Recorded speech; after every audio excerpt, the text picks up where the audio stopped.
Réseau de radio associative et télévision de pensée. En Mbuji-Mayi, elles sont 25 femmes leaders venues des divers horizons, réunies depuis jeudi autour d'un même objectif, renforcer leurs capacités en leadership et s'impliquer davantage dans la gouvernance économique et sociale, tant au niveau local que provincial. Ces programmes de formation visent à renforcer vos capacités en gestion, en entrepreneuriat, en innovation locale, afin que vous deveniez des moteurs de développement et de résilience économique.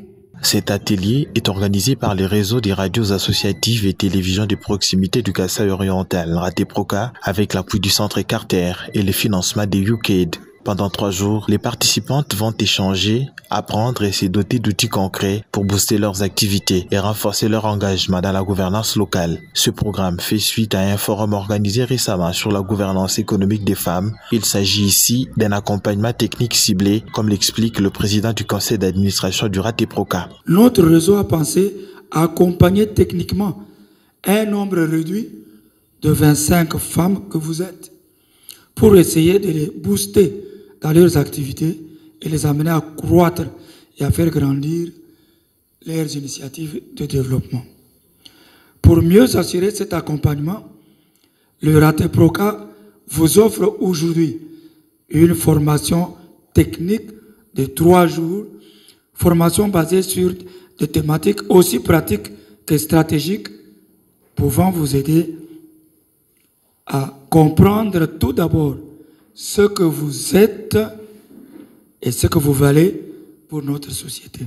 Au programme de cette première journée, 2 exposés des fonds. Le premier a été présenté par Maître Pierron Ntumba Mukendi, avocat et expert des questions des genres. Il a expliqué la dynamique genre, ses origines et son évolution dans l'histoire, sans oublier un état des lieux dans la province du Kasaï oriental. Nous avons montré aux participantes que le genre, on n'est pas avec la notion genre, mais on apprend la notion genre dans la société, une fois dans la société, au niveau des familles, au niveau de l'école, de l'église et aussi au niveau de travail. Nous les avons appelés d'abord à la prise de conscience, parce que c'est vraiment un élément clé dans leur freinage.